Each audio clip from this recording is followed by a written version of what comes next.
चलिए बच्चों, एक बहुत ही अच्छा डिस्कशन अब हम करने जा रहे हैं, that is Leontief input output model. ये कॉन्सेप्ट है क्या, उसको सबसे पहले एक एग्जांपल से समझते हैं। देखिए, किसी भी इकोनॉमी के अंदर मल्टीपल इंडस्ट्रीज होती हैं। मल्टीपल इंडस्ट्री मतलब लाइक एग्जांपल दूं, हिंदुस्तान में पावर जनरेशन इलेक्ट्रिसिटी की है, या पूरा आपका एजुकेशन इंडस्ट्री है,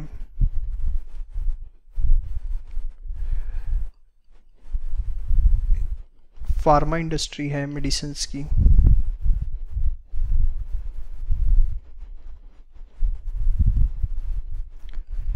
एट्सेट्रा। बहुत सारी इंडस्ट्रीज होती हैं। बड़े ध्यान से आप पहले कॉन्सेप्ट को समझिए। किसी भी इकोनॉमी में मल्टीपल इंडस्ट्रीज हमें देखने को मिलती हैं। अब हर इंडस्ट्री, जैसे पावर जनरेशन है, इसको मैंने नाम दे दिया I1, इलेक्ट्रिक इंडस्ट्री को मैंने नाम दे दिया I2, फार्मा इंडस्ट्री को मैंने नाम दे दिया I3। तो हर इंडस्ट्री जो भी आउटपुट आता है वो आउटपुट दूसरी इंडस्ट्रीज को सप्लाई करती है, एज वेल एज उसका कुछ पार्ट वो खुद कंज्यूम करती है। एग्जाम्पल, पावर जनरेशन इंडस्ट्री जो है वो क्या प्रोड्यूस कर रही है? इलेक्ट्रिसिटी। यस और नो? पावर जनरेशन जो है वो क्या प्रोड्यूस कर रही है? इलेक्ट्रिसिटी। अब ये जो इलेक्ट्रिसिटी प्रोड्यूस हो रही है, वो इलेक्ट्रिसिटी एजुकेशन इंडस्ट्री भी यूज़ कर रही है, वो इलेक्ट्रिसिटी फार्मा इंडस्ट्री भी यूज़ कर रही है, एज वेल एज वो इलेक्ट्रिसिटी हाउस होल्ड्स भी यूज़ कर रहे हैं, गवर्नमेंट भी यूज़ कर रही है, सब यूज़ कर रहे हैं उसको।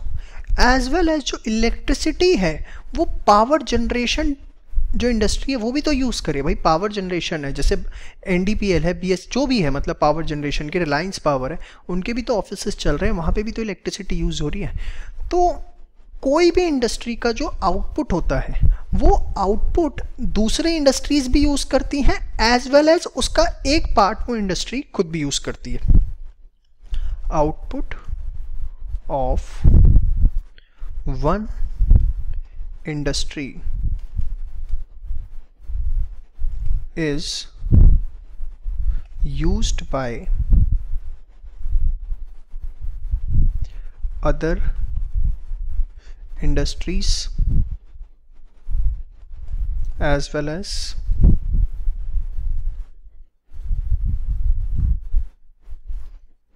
industry itself। यहाँ तक आपको मेरी किसी बात पे डाउट नहीं होना चाहिए। ये हर इंडस्ट्री का हाल है। इसी चीज़ को हम मैट्रिक्स फॉर्म में दिखाते हैं। किस तरीके से, आइए देखते हैं। अब किस तरीके से दिखाना है इसे मैट्रिक्स फॉर्म में, ध्यान से देखिए। हमारे पास मल्टीपल इंडस्ट्रीज़ हैं, I1, I2, I3, बहुत सारी इंडस्ट्रीज़ हैं ऐसे हमारे पास। पेन क्यों दुखी कर रहा है भाई? चलिए, बहुत सारी ऐसी इंडस्ट्रीज हैं IN तक, ठीक है, जो कि खुद कंज्यूमर हैं। यस और नो? इंडस्ट्री के अलावा कंज्यूमर कौन है? हाउस होल्ड्स, गवर्नमेंट, जिसको मैंने एंड में लिख दिया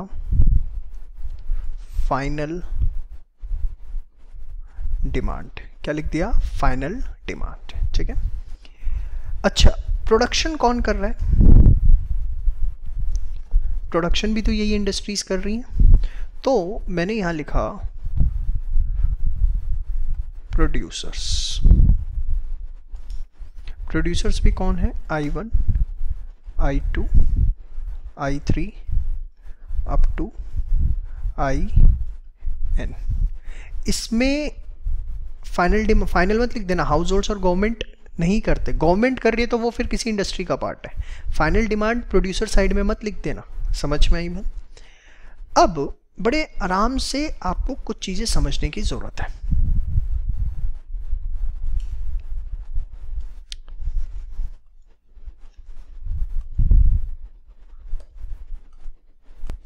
एज ए कंज्यूमर और एज ए प्रोड्यूसर। तो एज ए कंज्यूमर I1 ने क्या क्या कंजम्पशन की, तो यहाँ क्या आ जाएगा हमारे पास total consumption. Same way as a producer I1 ने क्या प्रोडक्शन की, यहाँ पर हमारा आ जाएगा टोटल प्रोडक्शन। आपको होपफुली मेरी बातें सारी समझ में आ रही हैं। जैसे कि मैं एक छोटा सा एग्जांपल दूं, 6, 10, 12, ठीक है, 8 और से 14, ठीक है। तो I1 की जो टोटल प्रोडक्शन है वो कितनी है, 6 और 10 16 और 12 28 और 8 36 और 14 कितना हो गया 50। जो I1 की टोटल प्रोडक्शन है वो कितनी आ गई हमारे पास 50। सेम वे यहाँ पर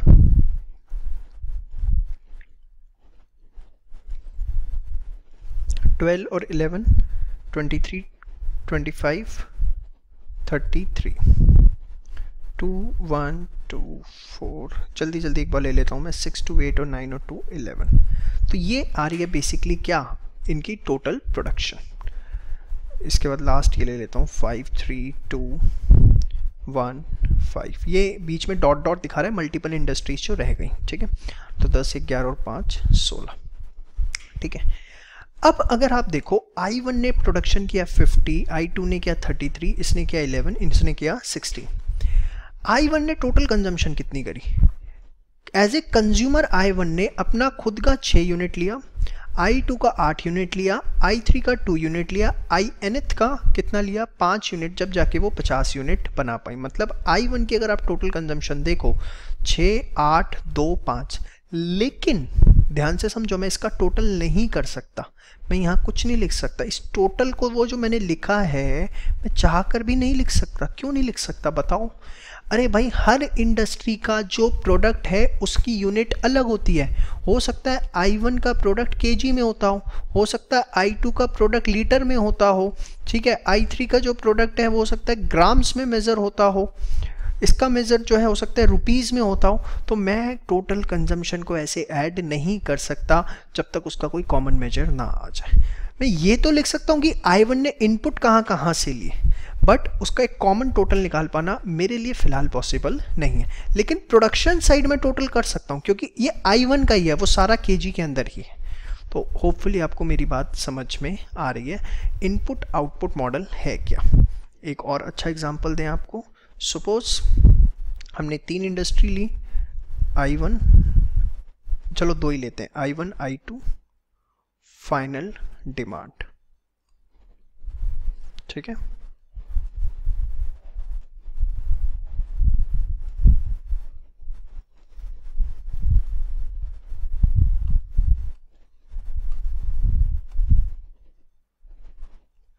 यहाँ हमने लिया I1 I2 8 12 10, तो इसका मतलब इसका जो टोटल आउटपुट जनरेट हुआ वो कितना हुआ 20 और 10 30 से यहाँ 7 11 9, तो इसका टोटल आउटपुट कितना जनरेट हुआ 27। तो ये एक इनपुट आउटपुट मैट्रिक्स है जिसमें आप कहोगे total output of industry 1 is 30 and total output of industry 2 is 27। थोड़ा रिलैक्स होके समझिए, ज़्यादा जल्दी हमें नहीं करनी। Can I say to generate these 30 units I1 is, this is the consumption part, so can I say I1 is taking 8 units of I1 itself and 7 units of I2। तो मैंने एक इनपुट आउटपुट कोएफिशिएंट बनाया,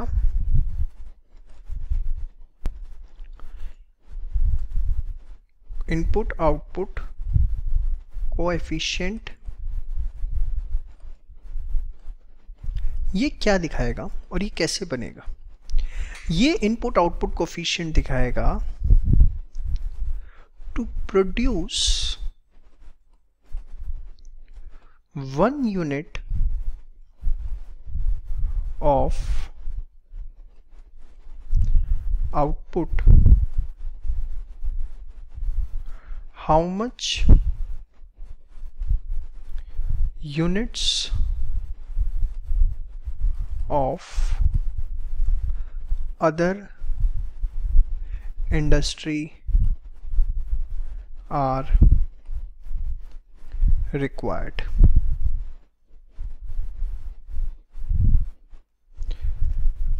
To produce 1 unit of output, कितना 1 unit of output हमें दूसरे industries का how much units of other industries are required, ये हमें इससे पता लगेगा।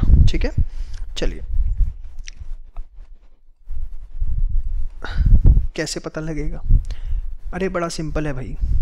इसकी 30 यूनिट्स आउटपुट प्रोड्यूस हुई, उसके लिए I1 ने अपना ही 8 कंजम्पशन किया और I2 का कितना किया? 7 किया।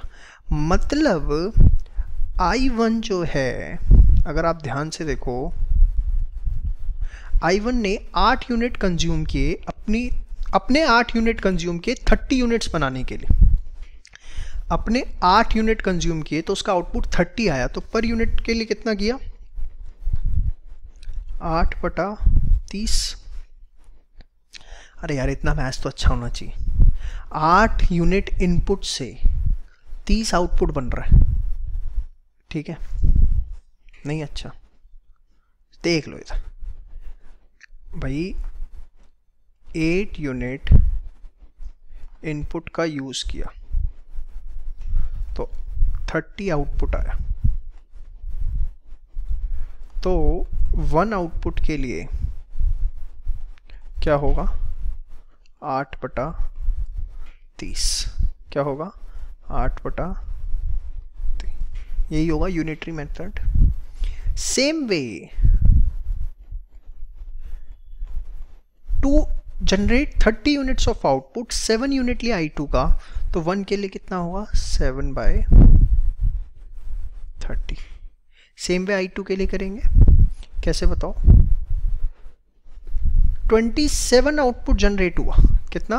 27। इसके लिए 12 यूनिट्स लिए I1 के, तो 12/27 और ये 11/27। अरे भाई टोटल आउटपुट कितना जनरेट हुआ बाबा? 27 के लिए I2 ने I1 का कितना यूज़ किया? 12।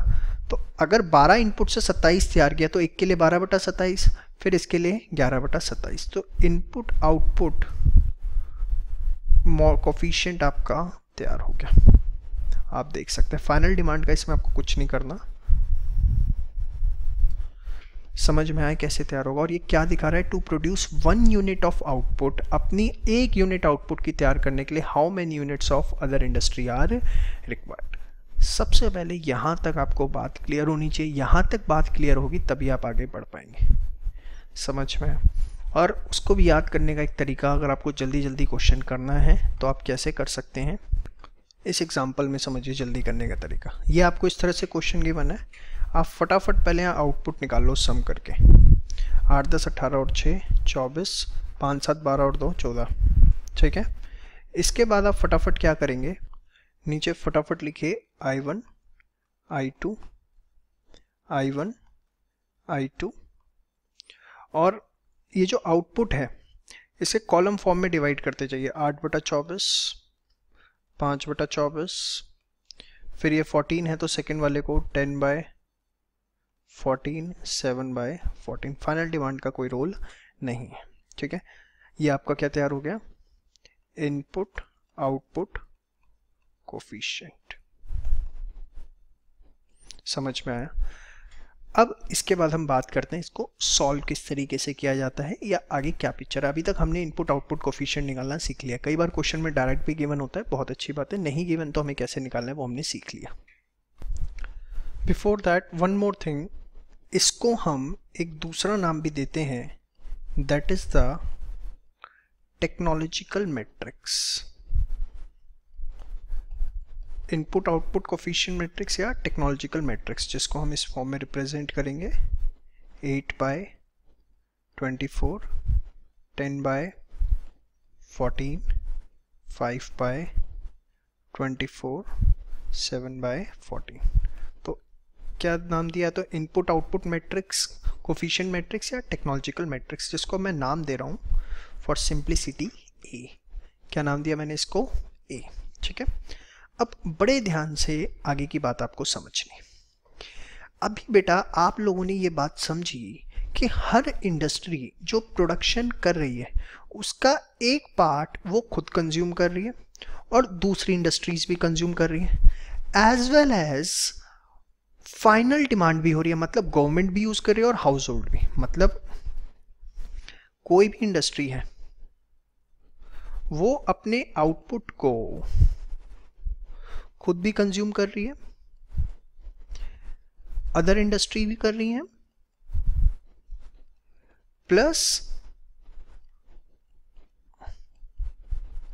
उसकी कंजम्पशन हाउस होल्ड्स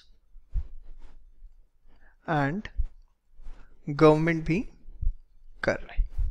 यस सुनो, इंडस्ट्री खुद कर रही है और या दूसरी इंडस्ट्रीज कर रही है, उसको मैं नाम देता हूं इंटरनल कंजम्पशन। क्या नाम दिया मैंने? Internal consumption. इसको मैंने नाम दिया फाइनल डिमांड।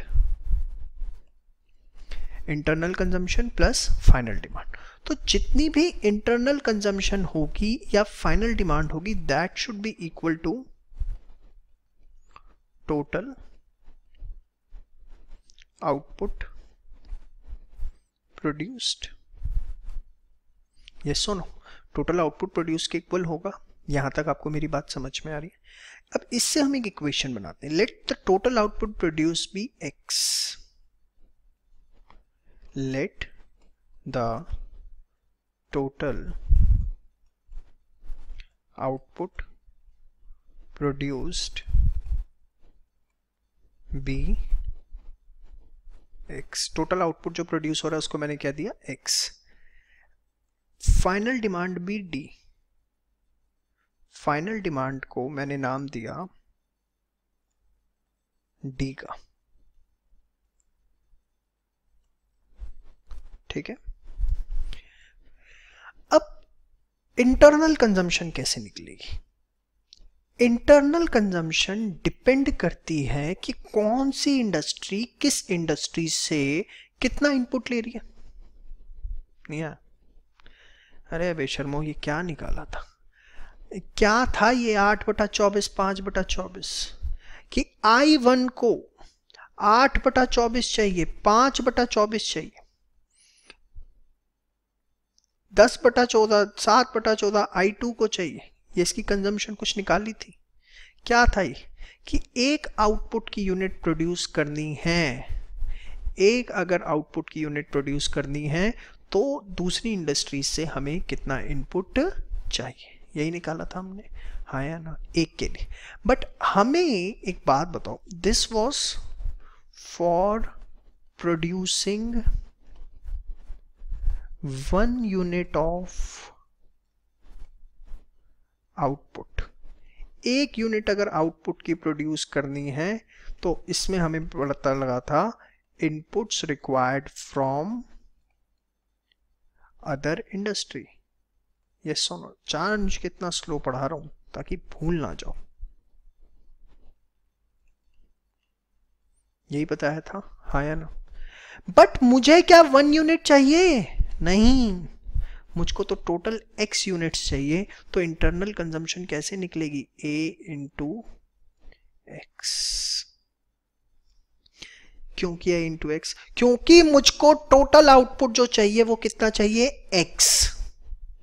और इंटरनल कंजम्पशन का पैटर्न 1 यूनिट का मुझे पता है, वो रहा मैट्रिक्स A। तो अगर A मैट्रिक्स, अरे यार सीधी सी बात है, एक सेब अगर 5 रुपए का है तो 5 से एक सेब अगर 5 रुपए का है तो 10 सेब कितने के आएंगे? 50 रुपए के। अगर एक यूनिट के लिए इनपुट आउटपुट मॉडल A है तो x यूनिट से कितना इनपुट चाहिए होगा? इंटरनल कंजम्पशन कितनी होगी? मल्टीप्लाई करके आ जाएगा। हाँ या ना? पक्का समझ में आ गया? बहुत अच्छी बात है। नहीं तो इक्वेशन याद कर लो, A X plus D is equals to X, where D is the final demand, X is the total output and AX is the internal consumption. समझ में वैसे आपको आ गया होगा, एक बार रिकॉल पॉज करके दोबारा देख लो, समझ में आ जाएगा। नहीं तो you can understand the equation as AX plus T is equals to X। समझ में। अब अगर हम देखें AX minus X is equals to D, हाँ या ना। फिर हम x कॉमन ले लेते हैं तो यहां बचेगा क्या बताओ, ax minus X is equals to D है ना। तो हमने x कॉमन लिया तो यहां बचा a। अब अगर हमें d निकालना है, फाइनल डिमांड, ध्यान से सीखिए, तो दैट इज x, ध्यान से समझिएगा, माइनस ax निकालना हमें फाइनल आउटपुट है, लेकिन आप समझिए जरा चीज़ों को जो मैं समझा रहा हूँ। d is equals to X minus ax। अब अगर हम x कॉमन ले लें तो ये हमारा क्या बचेगा, i minus a। x common ले लिया तो क्या बचेगा, i माइनस a। अब अगर हमें यहाँ पर टोटल आउटपुट निकालना है, टोटल आउटपुट हमें निकालना है, तो बताओ क्या होगा, i माइनस a, इधर जाके क्या हो जाएगा उसका इनवर्स। तो फाइनल इक्वेशन हमारे पास तैयार हुई, i माइनस a का inverse multiply by d which is final demand is equals to x, that is the total output जो आपको ध्यान रखनी है। ठीक है, जिसमें i माइनस a को हम बोलते हैं लियोनटेफ मैट्रिक्स। ठीक है, एंड ये इक्वेशन जरूरी नहीं है कि हमेशा आपको solution they. i minus a का जो डिटर्मिनेंट है, what I said, the determinant of I minus a should be greater than 0, तभी ये इक्वेशन जो है वो वाइबल है, अदरवाइज ये सिस्टम वाइबल नहीं है। System is viable. समझ में आया यहाँ तक आपको? इसको हम नाम देते हैं Hawkins Simon condition. Hawkins Simon condition इसको हम नाम देते हैं।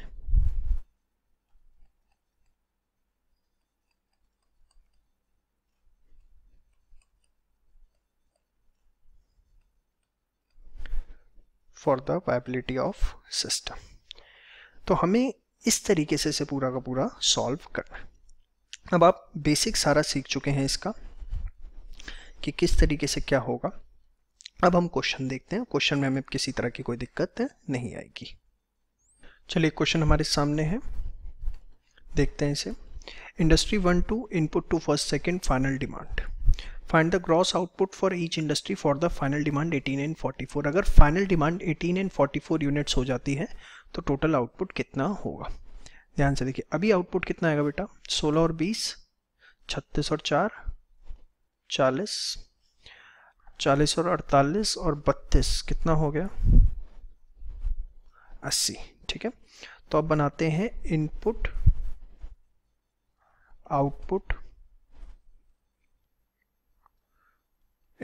Output coefficient matrix.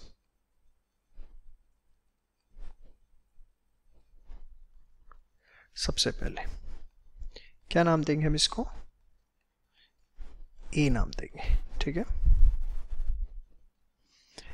तो 16/40 8/40, होपफुली अब आपको ये समझ में आ चुका है सब।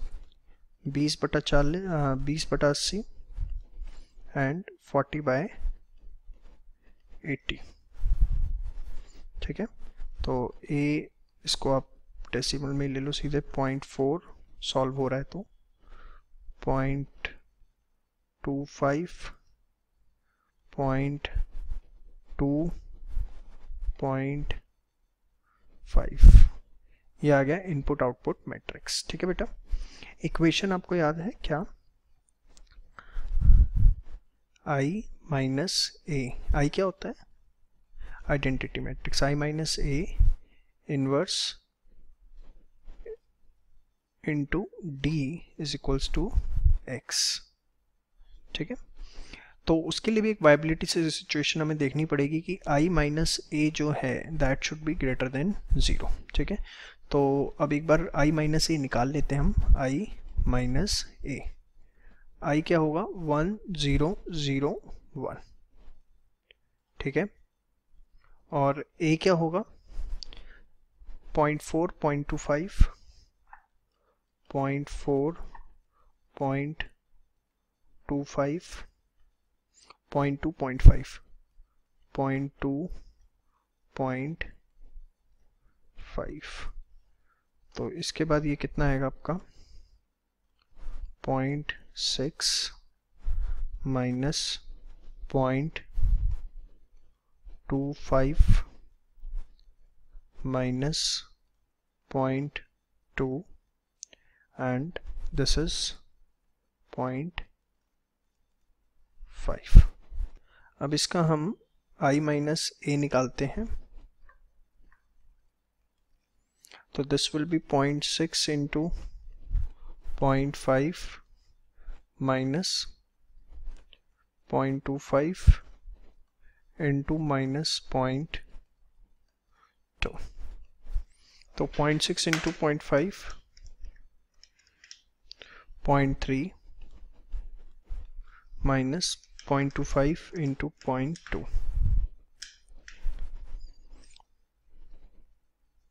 0.05। So this comes out to be 0.25 which is greater than 0.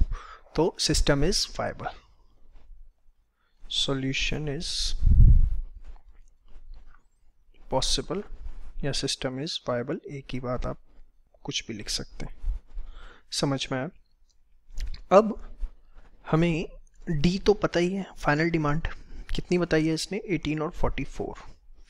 I minus A inverse निकालना है, वो कैसे निकलेगा? ध्यान से देखिए जरा, मैं यही बता देता हूं आपको। देखो I माइनस ए इनवर्स जो निकलता है उसका मैं आपको तरीका बताता हूं एक शॉर्ट में। I minus A inverse that is 1 by I minus A, 1 by I minus a determinant adjoint of I minus a, adjoint of I minus a। अब ये adjoint कैसे निकलेगा, ये मेन बात है। कुछ नहीं करना होता इसके लिए, आपको ध्यान से देखिए, कुछ नहीं करना होता सर। ये जो आपका I minus a मैट्रिक्स है, इसको जो मेन डायगोनल्स है ना, इसके एलिमेंट्स इन्वर्स कर दो। मेन डायगोनल्स ये 0.6 एंड 0.5, देख लो इसके एलिमेंट्स आपको रिवर्स करने हैं। मतलब यहाँ आपका आ जाएगा 0.5 और यहाँ आ जाएगा आपका 0.6, समझ में आया। और ये जो एलिमेंट हैं दूसरे डायगोनल के, इसमें से आप साइन अपोजिट कर दोगे, मतलब दिस विल बी 0.25 और here it will be 0.25 and 0.2। ये आपका adjoint of I minus A आ गया। क्या किया? मेन डायगोनल के एलिमेंट्स इंटरचेंज कर दिए और जो दूसरा है उसमें हमने सिर्फ साइन चेंज करना है।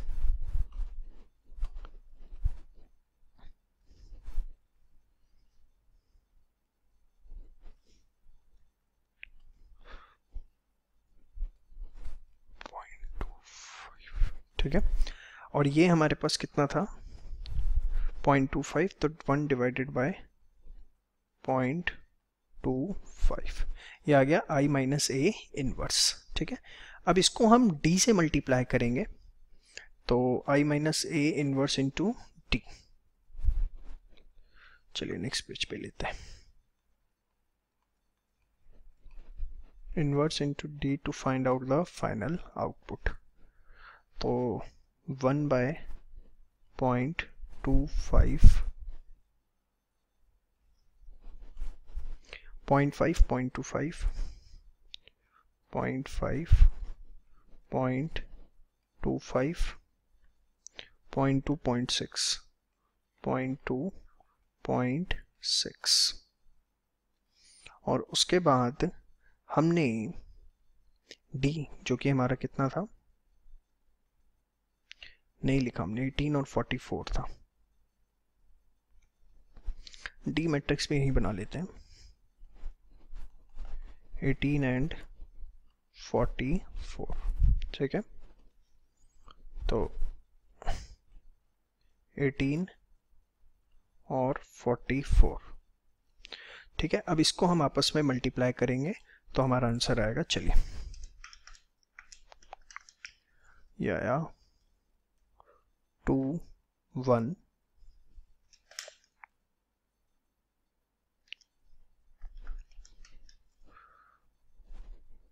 0.8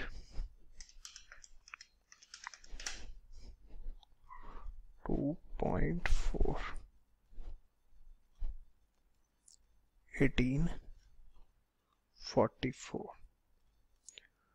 तो इसको जब हम मल्टीप्लाई करेंगे तो हमारा आएगा 2 into 18 plus 1 into 44 0.8 into 18 plus 2.4 into 44। तो 36 प्लस 44 80 आ रहा है जी, हाँ आ रहा है। और इसके बाद 0.8 इंटू 18 2.4 इंटू 44,